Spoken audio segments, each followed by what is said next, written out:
प्राचीन काल की बात है। नदी किनारे रामगढ़ नामक एक सुंदर गांव बसा हुआ था। उसी गांव में मधु नाम का एक ईमानदार और मेहनती लकड़हारा रहता था।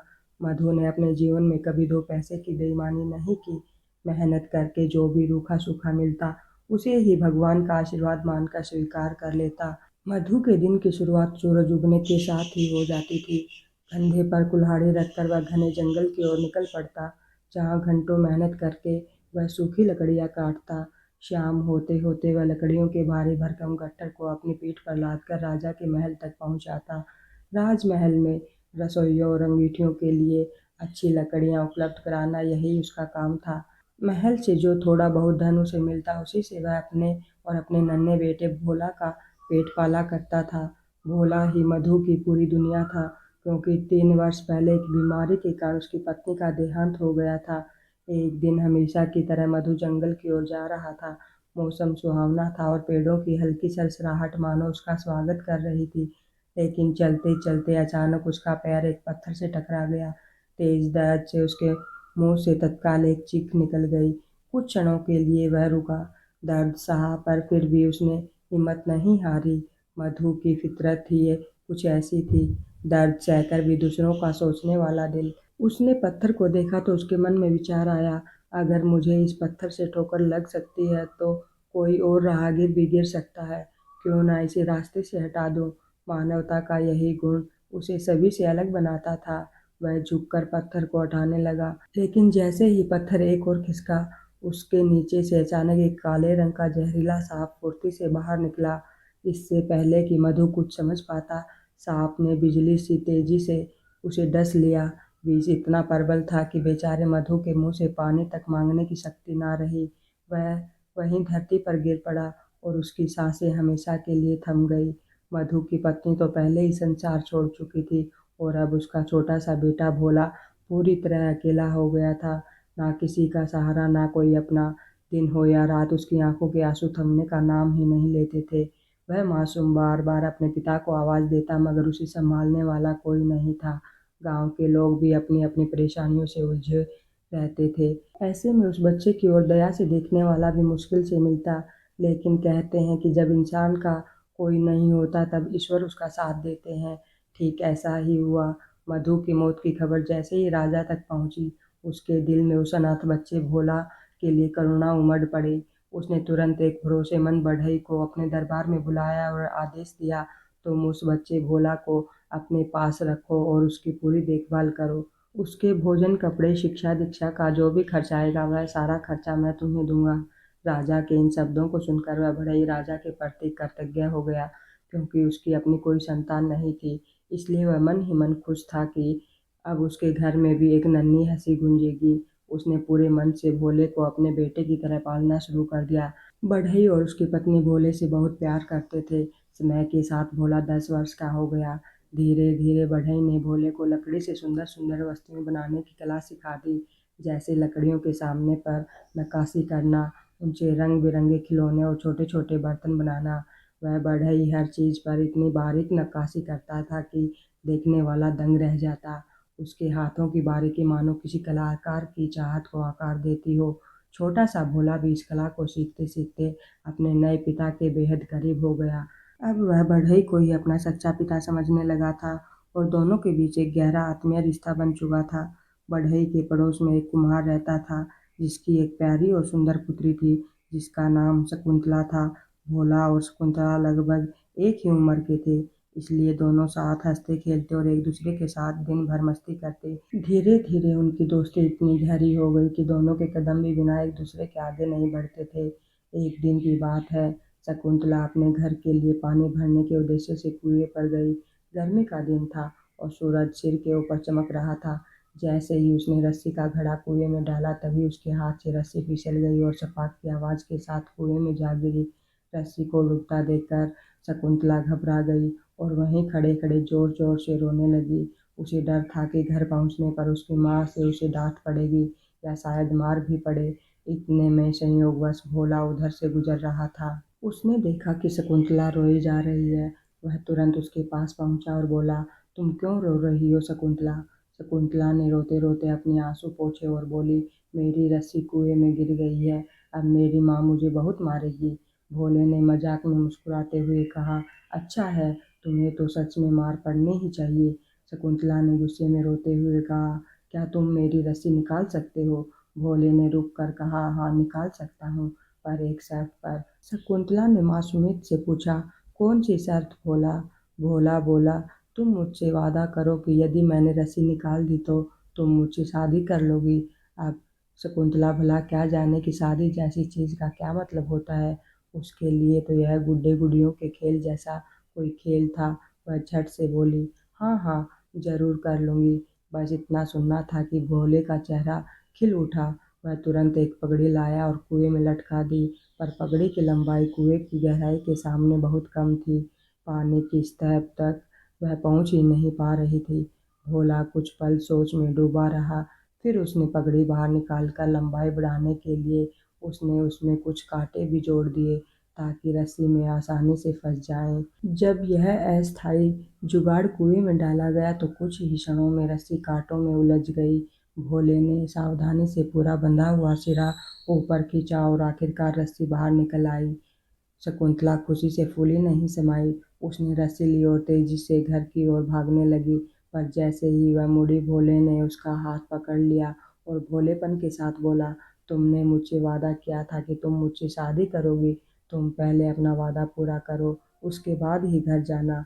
भोले ने मासूम लेकिन दृढ़ आवाज में कहा, आओ इस पेड़ के इर्द गिर्द चक्कर लगाते हैं। शकुंतला भी बिना किसी सोच विचार के मान गई। उसने अपने दुपट्टे का एक सिरा पकड़ा और दूसरे सिरे को भोले ने थाम लिया।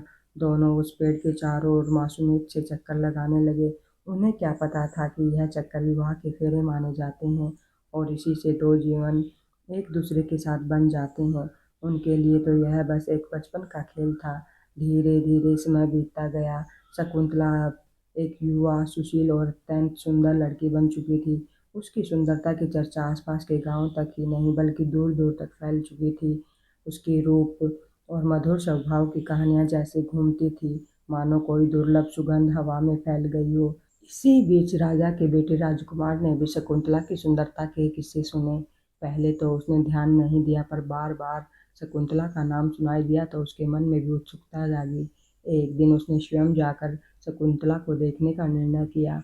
अगले ही दिन राजकुमार शकुंतला से मिलने के लिए अपने घोड़े पर बैठकर रवाना हो गया।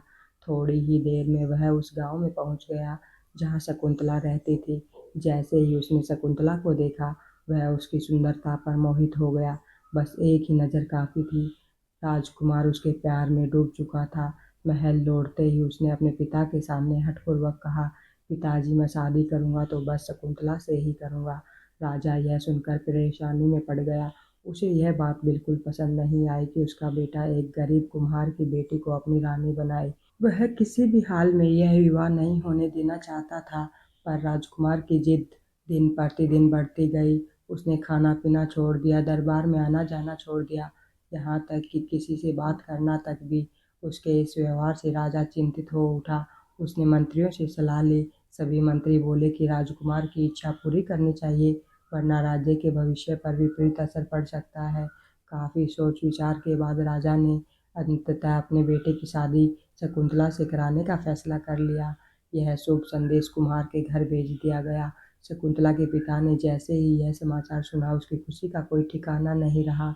उसे लगा कि ईश्वर ने उसकी किस्मत ही बदल दी है। शकुंतला अब एक सुशील युवती बन चुकी थी। उसने भी चुपचाप इस प्रस्ताव के लिए स्वीकृति दे दी। लेकिन इस विवाह के निर्णय से अगर कोई सबसे ज्यादा टूट गया था तो वह था भोला। भोला शकुंतला से प्रेम करने लगा था। वह अकेला बैठकर आंसू बहाता रहता। उसका दिल मानो किसी ने जकड़ लिया हो। उसे अपने बचपन के वादे की याद आती, उस पेड़ के नीचे लिए गए 7 फेरों की याद आती, और वह भीतर ही भीतर बिखरता जा रहा था। उधर शादी की तैयारी दोनों तरफ से जोरों शोरों पर होने लगी। कुम्हार का घर खुशियों से झूम उठा। पूरे गांव में उत्साह था। हर ओर बधाइयां दी जा रही थी, पर साथ ही लोगों में ईर्ष्या भी थी। आखिर गरीब कुम्हार की किस्मत अचानक ऐसे कैसे चमक गई। उस समय यह प्रथा थी कि विवाह तय होने से पहले पंडित लड़की का हाथ या जन्म पत्री देखकर शुभ अशुभ का निर्णय देता था। राजा ने भी एक विद्वान पंडित को शकुंतला की जन्म पत्री देखने के लिए उसके घर भेजा। ताकि वह विवाह के लिए शुभ मुहूर्त निकाल सके। शकुंतला ने साफ सुथरे कपड़े पहनकर पंडित के सामने बैठने के लिए तैयारी की। पंडित ने उसका हाथ पकड़ा और गहराई से देखने लगा। तभी वहां पर एक नवयुवक दौड़ते हुए आया और बोला, अरे पंडित जी, शकुंतला की शादी तो पहले ही भोला के साथ हो चुकी है। इन दोनों ने गांव के बाहर बरगद के पेड़ के चारों ओर शादी के फेरे लिए हैं। यह सुनकर शकुंतला के माता पिता और वहां खड़े लोग सभी के पैरों तले से जमीन खिसक गई। पंडित ने चौंक कर तुरंत शकुंतला का हाथ छोड़ दिया और गंभीर आवाज में बोला, क्या सच में इस लड़की की शादी पहले हो चुकी है? शकुंतला के पिता लड़खड़ाते हुए आगे बढ़े और विनती भरी आवाज में बोले, पंडित जी, ऐसा मत कहिए। यह नवयुवक झूठ बोल रहा है। जरूर इससे कोई भूल हुई है। मेरी बेटी तो बिल्कुल कुंवारी है। कृपया कर आप शादी का मुहूर्त देखिए। पर पंडित ने कठोर स्वर में कहा, मैं बिना इस बात की पुष्टि के आगे का कोई भी कार्य संपन्न नहीं कर सकता। हो सकता है तुम लोग अपने स्वार्थ के लिए सच छुपा रहे हो। तुम राजा के बेटे से एक शादीशुदा लड़की का विवाह कैसे करवा सकते हो? यह सुनते ही शकुंतला के पिता की आंखों में मानो खून उतर आया हो। वह क्रोध से कांपते हुए आगे बढ़े और झटके से शकुंतला का हाथ पकड़कर बोला, सच सच बता, यह क्या मामला है? क्या सच में तेरी शादी हो चुकी है? बेचारी शकुंतला डर के मारे कांपने लगी। उसके पास कोई जवाब नहीं था। उसकी नजरें अनायास ही पास खड़े भोला पर टिकी हुई थी। उस भोले पर जिसके साथ उसने बचपन में अनजाने में कैसा वादा कर लिया था, जिसकी गंभीरता वह तब भी समझ नहीं पाई थी। एक एक करके बचपन की स्मृतियां उसके मन में जाग उठी। वह बरगद का पेड़, वह खेल खेल में लिए गए चक्कर, दुपट्टे का पल्ला और मासूम सी हंसी। शकुंतला का चेहरा शर्म और डर से लाल हो गया। अंततः उसकी आंखें झुक गई और उसने कांपती आवाज में पंडित के आगे सब सच सच कह दिया। वह बोली, पंडित जी, वह तो बस बचपन का खेल था। हमें समझ ही नहीं थी। यह सुनकर पंडित जी तुरंत उठ खड़े हुए और गंभीर स्वर में बोले, बेटी, शादी ब्याह कोई खेल नहीं होता। यह जीवन भर का पवित्र बंधन है। शकुंतला का पिता अब क्रोध से कांप रहा था। उसकी सांसें तेज चल रही थी, मानो दिल फटने वाला हो। बड़ी मुश्किल से अपने आप पर काबू पाया और भोला की तरफ मुड़कर गरजते हुए बोला, भोला, तुमने मेरे साथ अच्छा नहीं किया। भोला बेचारा चुपचाप खड़ा सब कुछ सुन रहा था। उसका अपराध सिर्फ इतना था कि वह बचपन के मासूम लड़कपन में बंधा रह गया। उसी समय शकुंतला का पिता गुस्से से चीख पड़ा, भोला, तू अभी इसी वक्त शकुंतला को लेकर मेरी आंखों से दूर हो जा। दोनों इस गांव से निकल जाओ। मैं तुम दोनों को अपने सामने नहीं देखना चाहता। भोले का मन भारी था। वह गांव और अपने माँ बाप को छोड़कर कहीं जाना नहीं चाहता था। लेकिन गांव की पंचायत भी इकट्ठी हो गई। पंचायत ने भी वही फैसला सुनाया। दोनों को गांव से निकाल दिया गया। शकुंतला बेचारी रोती हुई उठी, पर अब उसके पास कोई और सहारा नहीं था। उसने भोले का हाथ थामा और अपने पिता के घर से हमेशा के लिए विदाई ले ली। दोनों चलते चलते एक दूसरे नगर में जा पहुंचे। लंबा सफर तय करते करते वे थक कर चूर हो गए थे। अचानक उन्हें रास्ते में एक पुरानी सी सराय दिखाई दी। उम्मीद से भरे हुए भीतर गए। सराय की मालकिन एक चतुर बुजुर्ग महिला थी। भोला ने विनम्रता से पूछा, अम्मा, क्या यहाँ रहने के लिए कोई कमरा मिल सकता है? बुढ़िया ने सातिन नजरों से दोनों को देखा और बोली, कमरा क्यों नहीं मिलेगा, जरूर मिलेगा, मगर पहले खाने पीने और रहने सहने का किराया देना होगा। जितने दिन रहना है आराम से रहो। भोला ने सर झुकाकर कहा, अम्मा, अभी हमारे पास पैसे नहीं हैं, लेकिन मैं काम करने में माहिर हूँ। जब कमा लूँगा तो उससे आपका हिसाब चुकता कर दूँगा। बुढ़िया ने भौहें उठाई और पूछा, क्या काम करते हो? भोला बोला, मैं लकड़ी का सामान बनाता हूँ, खिलौने, लकड़ी का सामान और नक्काशीदार बर्तन। जिस पर भी हाथ लगाता हूँ उसे सुंदर बना देता हूँ। बुढ़िया कुछ देर सोचती रही, फिर चालाकी से मुस्कुरा कर बोली, अच्छा, तुम ऐसा करना, जो कुछ भी बनाओ वह सब मुझे दे देना। मैं उसे खुद बेचूंगी। जो दाम मिलेगा पहले अपना किराया काट लूंगी और जो बचेगा वह तुमको दे दिया करूंगी। भोले को उस समय सिर्फ सिर छुपाने की जगह चाहिए थी। वह तुरंत राजी हो गया। बुढ़िया ने उसे एक छोटी सी कोठरी दे दी। अब दोनों पति पत्नी वहीं रहने लगे। भोला ने अपना काम शुरू कर दिया। वह रोज मेहनत से लकड़ी के बेहतरीन सामान बनाता, बारीक नक्काशी करता और बुढ़िया को सौंप देता। बुढ़िया उन चीज़ों को बाजार में बेच कर आती और पूरा पैसा खुद रख लेती। जब भी भोला पूछता, अम्मा मेरा सामान कितने में बिका, बुढ़िया हमेशा वही जवाब देती, जो मिला वह तो तुम्हारे हिसाब में पूरा हो गया। भोला यह सब सुनकर भीतर ही भीतर खामोश होता जा रहा था। रोज वही तंगाली, वही संघर्ष और ऊपर से शकुंतला की चिंता उसके मन पर बोझ की तरह बैठ जाती। एक दिन शाम को जब दोनों अपने छोटे से घर के बाहर बुझती रोशनी में बैठकर दिन भर की थकान उतार रहे थे, शकुंतला धीरे से बोली, भोला हमारे बदन पर जो कपड़े हैं वह भी अब फटकर चिथड़ों के जैसे हो चुके हैं। दिन रात मेहनत करने के बाद भी हमारे हाथ में एक पैसा ढंग से नहीं टिकता। ऐसे में कपड़े खरीदें या घर चलाएं, अगर यही हाल रहा तो हमारा गुजारा बेहद कठिन हो जाएगा। क्यों ना हम किसी दूसरे गांव चलकर अपनी किस्मत आजमाएं, शायद वहाँ हालात कुछ बेहतर हो जाएं। शकुंतला की बातों में दर्द भी था और भविष्य की चिंता भी। भोला काफी देर तक चुप रहा, फिर दोनों ने उस रात देर तक बात की, सोच विचारा और आखिरकार यह तय कर लिया कि शायद सचमुच नए गांव में जाने से कुछ परिवर्तन आ सके। लेकिन जब बुढ़िया को उनके जाने का पता चला तो वह बुरी तरह घबरा गई। उसके लिए भोला और शकुंतला आमदनी का एक छोटा सा जरिया बन चुके थे। अगर वे चले जाते तो उसकी यह सहूलियत भी हाथ से निकल जाती। बुढ़िया ने अकेले में शकुंतला को बुलाया और बड़ी बनावटी दया भरी आवाज में बोली, बेटी लकड़ी के इस काम की कीमत तो हर गांव नगर में यही मिलेगी। कहीं जाओगे यही दाम मिलेंगे। अगर ज्यादा कमाई की ख्वाहिश है तो अपने भोला से कहना कि इस बार साधारण लकड़ी छोड़कर जंगल से चंदन की लकड़ी लाए। उस लकड़ी से बना सामान महंगे दामों पर बिकता है, मेहनत वही लेकिन फायदा कई गुना। शकुंतला ने यह बात भोले को बताई। दोनों ने फिर देर रात तक सलाह मशवरा किया। सोचते सोचते रात बीत गई। बात बनती दिखाई दी। दूसरे नगर जाने में सफर की थकान, खर्च और अनिश्चितता, और अगर वहां भी यही दाम मिले तो पूरा जोखिम बेकार हो जाता। आखिरकार वे इस नतीजे पर पहुंचे कि दूसरे नगर जाना बेकार है। इससे तो बेहतर है कि हम यहीं रहकर चंदन की लकड़ी से सामान बनाएं। अगर किस्मत ने साथ दिया तो यही काम हमारी तकदीर बदल सकता है। भोले ने कुछ दिन बाद बुढ़िया से पूछा, अम्मा यह चंदन की लकड़ी आखिर मिलती कहाँ से है? बुढ़िया ने उंगलियों से पश्चिम दिशा की ओर इशारा करते हुए कहा, इस नगर के पश्चिम में एक बहुत बड़ा जंगल है, उसी में चंदन के पेड़ लगे हैं। अगर लकड़ी चाहिए तो वहीं जाना पड़ेगा। भोला ने दृढ़ निश्चय से कहा, ठीक है, मैं कल ही उस जंगल की ओर रवाना हो जाऊंगा।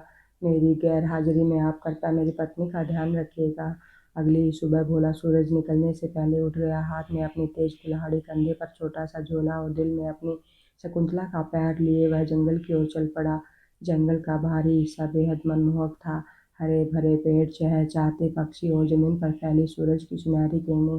पर जैसे जैसे भोला अंदर बढ़ता गया, जंगल धीरे धीरे घना और रहस्यमय होता गया। पेड़ों की ऊंचाई सूरज की रोशनी को रोक रही थी।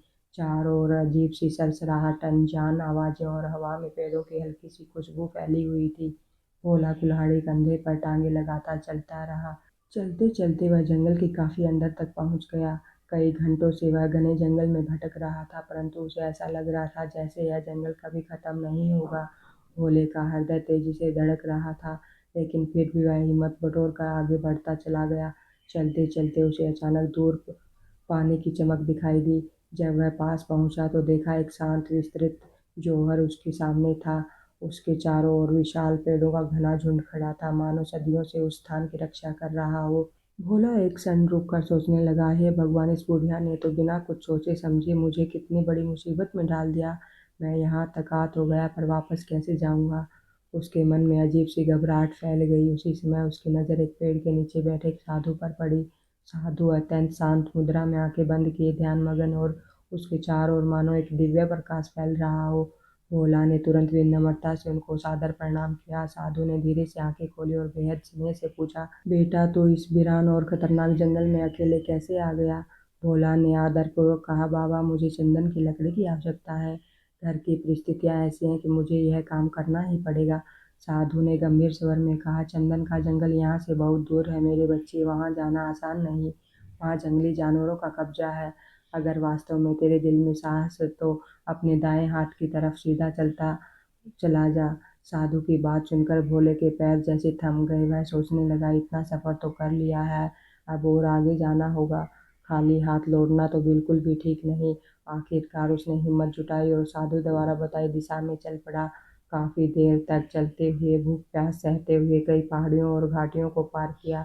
हवा में चंदन की हल्की खुशबू आने लगी और उसे समझ आ गया कि वह सही रास्ते पर है। कई घंटों की कठिन यात्रा के बाद अंततः वह चंदन के जंगल तक पहुंच गया।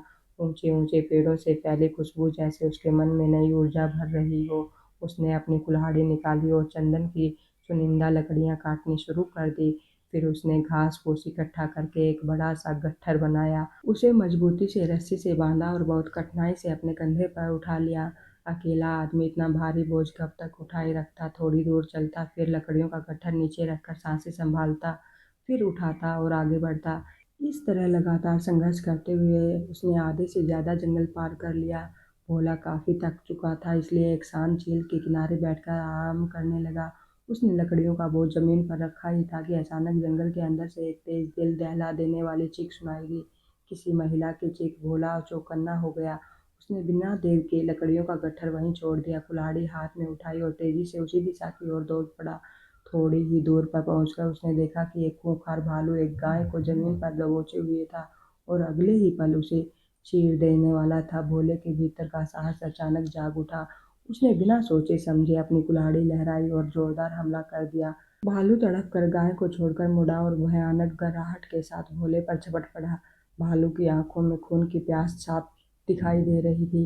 भोले ने पूरी ताकत से दूसरा वार किया। कुछ पलों की भयंकर लड़ाई के बाद भालू जमीन पर गिर पड़ा, निढाल, हमेशा के लिए शांत। लेकिन इस संघर्ष में भोला बुरी तरह घायल हो चुका था। उसके शरीर पर गहरे घाव थे और खून तेजी से बह रहा था। जिस क्षण उसने सोचा कि शायद वह खड़ा रह पाएगा, उसी क्षण उसकी आंखों के आगे अंधेरा छा गया और वह जमीन पर गिरकर पूरी तरह बेहोश हो गया। भोले को जब धीरे धीरे होश आया तो उसे ऐसा लगा मानो वह किसी अनजान दुनिया में आ गया हो। उसकी आंखें खुली तो उसने खुद को एक छोटी लेकिन बेहद साफ सुथरी मिट्टी की झोपड़ी में लेटा पाया। झोपड़ी के अंदर हल्की धूप एक कोने से छनकर आ रही थी और उसके पास एक बूढ़ी औरत चिंता भरी नजरों से उस पर निगाहें टिकाए हुए बैठी थी। भोले ने दर्द से घबराते हुए पूछा, अम्मा आप कौन है? मैं यहाँ कैसे आया? बूढ़ी औरत ने उसके माथे पर हाथ फेरते हुए धीमे स्वर में कहा, बेटा, मेरा पति भी तुम्हारी ही तरह लकड़हारा था। सालों पहले एक दुर्घटना में उसकी मृत्यु हो गई और तब से मैं अकेली इसी जंगल की झोपड़ी में रहती हूँ। साल भर जंगल से जड़ी बूटियाँ इकट्ठी करती हूँ और जब मौसम बदलता है तो उसे नगर जाकर बेच आती हूँ। उसी कमाई से मेरा गुजारा चलता है। भोला ने दर्द से भरी आवाज में पूछा, लेकिन मैं यहाँ कैसे पहुँचा? बूढ़ी औरत ने गहरी सांस लेते हुए भोले को सारी बात बताई और कहा, बेटा, लड़ाई में तुम बहुत जख्मी हो गए और वहीं गिर पड़े। मैं तुम्हें किसी तरह उठाकर अपनी झोपड़ी में ले आई। भोला उठने की कोशिश करने लगा, पर बूढ़ी औरत ने तुरंत उसके कंधे पर हाथ रखकर रोक दिया और बोली, मत हिलो बेटा, तुम्हारे शरीर से बहुत खून निकल चुका है। ज़्यादा हरकत करोगे तो घाव फिर से खुल जाएंगे। मैंने तुम्हारे जख्मों पर जंगल की ताज़ा जड़ी बूटियाँ पीसकर लगा दी है। भगवान ने चाहा तो तुम जल्द ही ठीक हो जाओगे। इसके बाद कई दिनों तक भोला वही झोपड़ी में बीमार पड़ा रहा।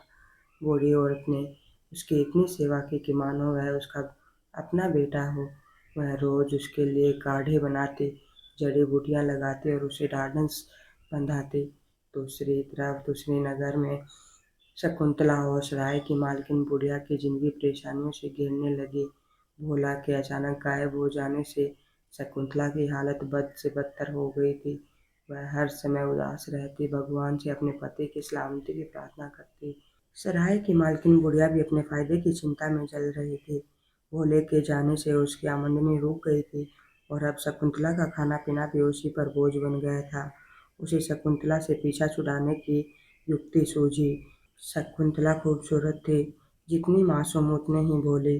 बुढ़िया के मन में लालच जाग उठा। उसने सोचा, अगर इसे किसी अमीर आदमी को बेच दूं तो खूब पैसे मिलेंगे, क्यों ना इसी से फायदा उठाया जाए। एक दिन बुढ़िया शहर के एक संपन्न सौदागर के पास जाकर उसकी नीयत बताने लगी। सौदागर ने धीमी आवाज में कहा, पहले लड़की को देखना होगा, कीमत तो उसी के बाद तय होगी। घर लौटकर बुढ़िया ने मीठे शब्दों में शकुंतला को फुसलाना शुरू कर दिया। तुम तो सारा दिन ऐसे उदास बैठी रहती हो बेटी, चलो मैं तुम्हें एक अच्छी जगह ले चलती हूँ, मन भी बहल जाएगा। शकुंतला का कहीं जाने का मन नहीं था, लेकिन बुढ़िया बार बार कहती रही, दबाव डालती रही। अंततः शकुंतला मजबूरी में तैयार हो गई। बुढ़िया उसे रास्ते भर मिठास भरी बातों से बहलाती रही, पर उसके चेहरे पर छिपा लालच शकुंतला समझ नहीं पा रही थी। दोनों सौदागर के घर पहुंचे। बुढ़िया ने शकुंतला को भीतर सौदागर की पत्नी के पास बैठा दिया। खुद चोरी छिपके आकर सौदागर से मिलने लगी। उसे साथ लेकर सौदागर ने दरवाजे के पर्दे को थोड़ा सा हटाया और भीतर बैठी शकुंतला की एक झलक देख ली। शकुंतला की मासूम चांद सी उजली सूरत देखकर सौदागर की आंखें चमक उठी। उसके मन में तुरंत लालच जागा। अरे, यह तो बहुत ही सुंदर कन्या है। अगर इसे राजा के महल में दासी बनाकर बेच दूं तो सोने की थैलियां ही थैलियां हाथ लगेंगी। उसी लालच में उसने बिना एक पल गंवाए बुढ़िया को 20 सोने की सरफियां थमा दी। बुढ़िया की आंखों में लालच का नशा और गहरा हो गया। वह पैसों की थैली को ऐसे दबाकर पकड़े हुए थी जैसे कोई खजाना मिल गया हो। वह एक पल भी वहाँ रुकना नहीं चाहती थी। शकुंतला को भीतर सौदागर की पत्नी के पास ही बैठा छोड़ आई और बिना पीछे मुड़े तेज कदमों से अपनी सराय की ओर लौट गई। उधर काफी देर तक जब बुढ़िया वापस नहीं आई तो शकुंतला के मन में तरह तरह के डरावने सपने बुनने लगे।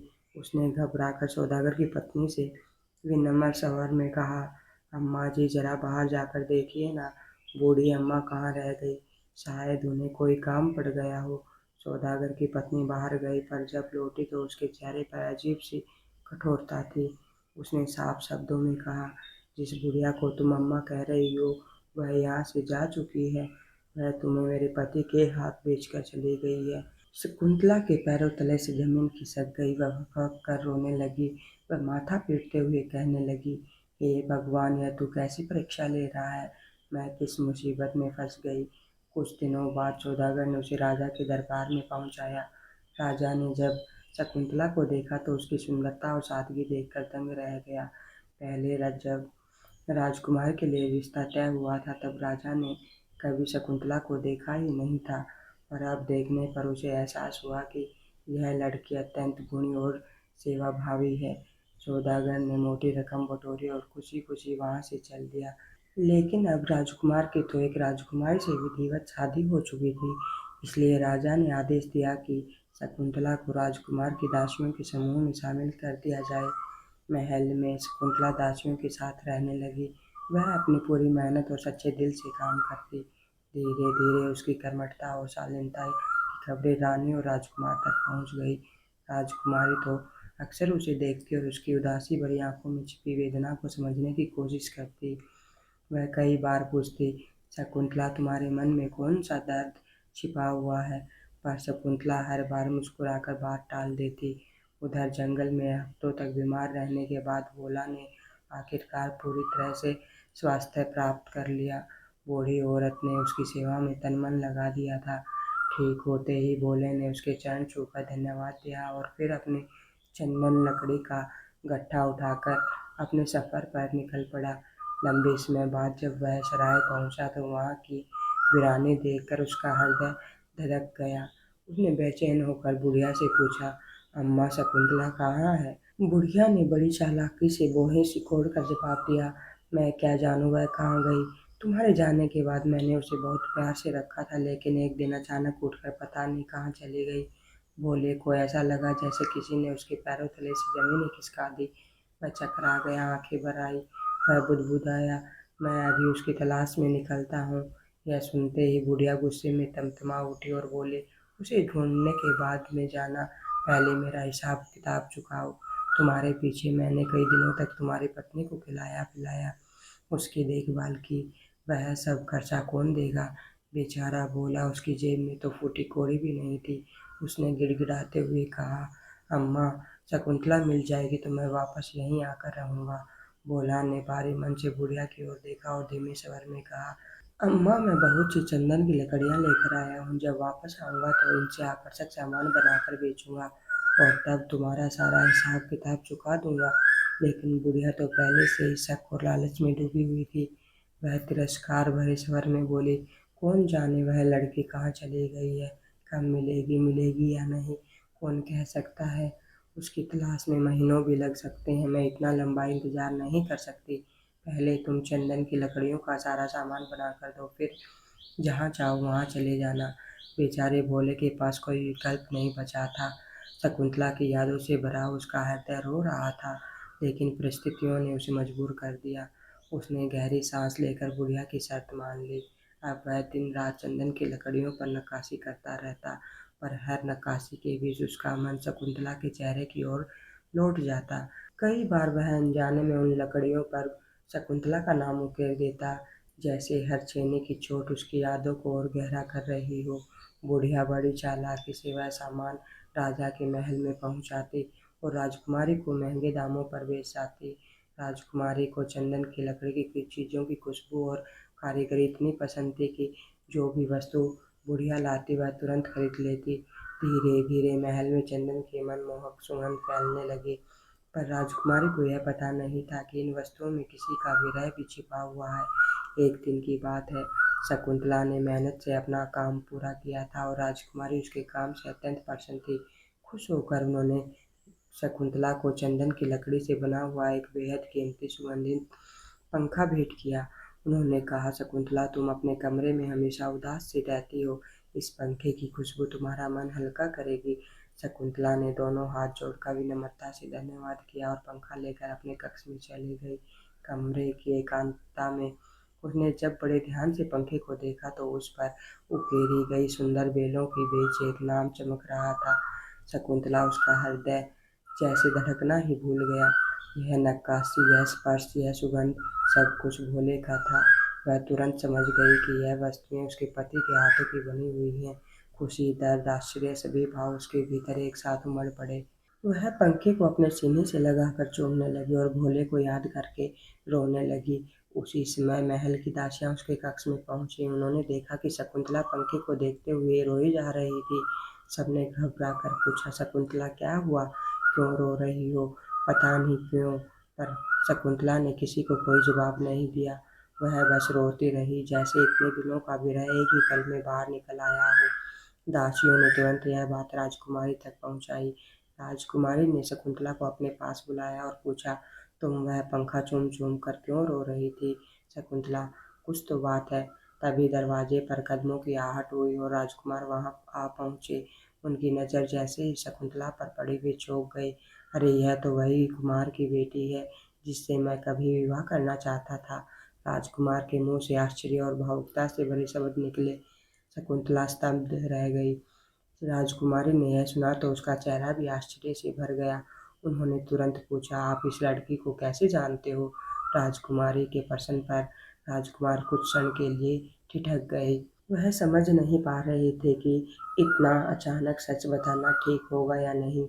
इसलिए उन्होंने हल्के से हाथ का इशारा करके राजकुमारी को समझा दिया कि मैं तुम्हें सब कुछ बाद में विस्तार से समझाऊंगा। राजकुमारी को भी राजकुमार की नज़रों में छिपी गंभीरता समझ आ गई, इसलिए उन्होंने आगे कुछ नहीं पूछा। तभी राजकुमार ने शकुंतला की ओर देखा और शांत स्वर में कहा, शकुंतला, अब तुम बिना किसी भय के सच सच बता सकती हो, तुम्हारे साथ अब क्या हुआ था? राजकुमार के स्वर में दया और विश्वास था, इसलिए शकुंतला का दिल पिघल गया। उसने गहरी सांस ली और रोते रोते अपनी पूरी दास्तां सुना दी। कैसे उसके पति भोला को धोखे से जंगल में भेजा गया, कैसे उसे घर से बहला फुसला कर लाया गया, फिर कैसे उसे सौदागर के हाथ बेच दिया गया। शकुंतला की दुख भरी कहानी सुनकर राजकुमारी का हृदय भी द्रवित हो उठा। वह कुछ क्षण सोचते हुए बोली, मुझे नियमित रूप से एक बुढ़िया चंदन की लकड़ी से बने सामान बेचने आती है। उसकी बातें भी कुछ अजीब अजीब सी लगती थी।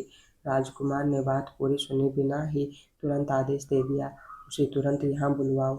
सिपाहियों ने जैसे ही फरमान सुना वे तेजी से दौड़े और कुछ ही देर में वह बुढ़िया कांपते हुए महल में पेश कर दी गई।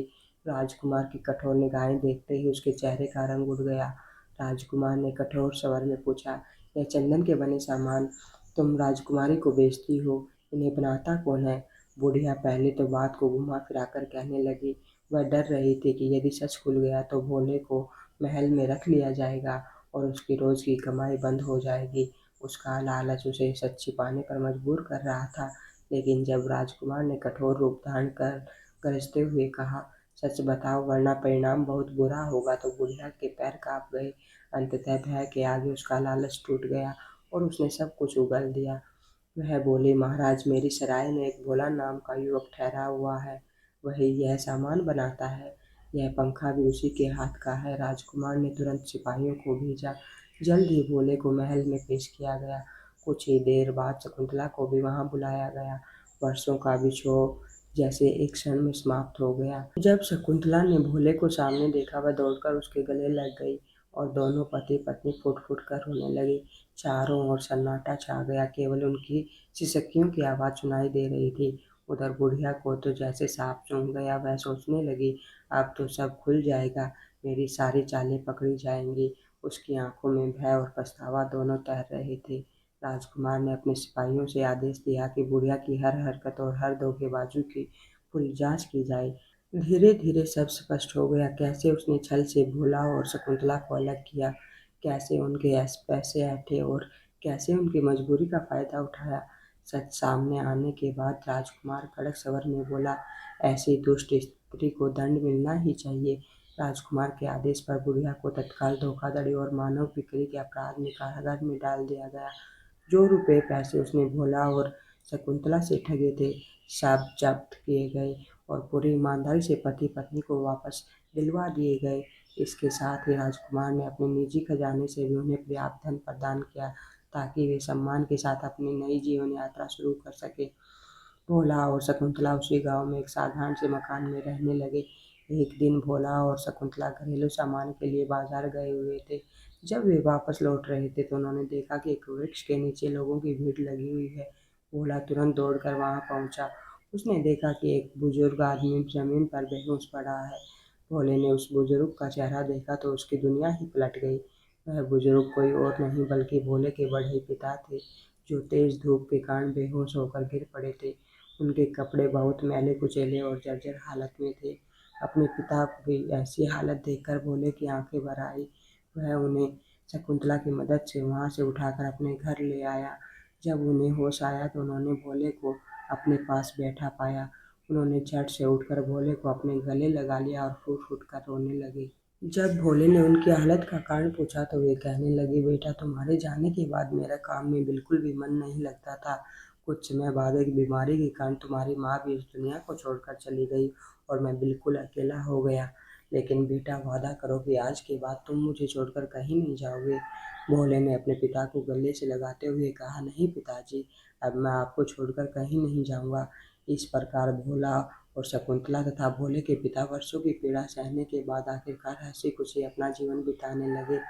इस कहानी से हमें एक बहुत ही महत्वपूर्ण सीख मिलती है कि ईश्वर के यहाँ देर है, लेकिन अंधेर नहीं। ईश्वर देर से देता है पर देता जरूर है। धैर्य रखने वाले को समय एक ना एक दिन फल अवश्य देता है।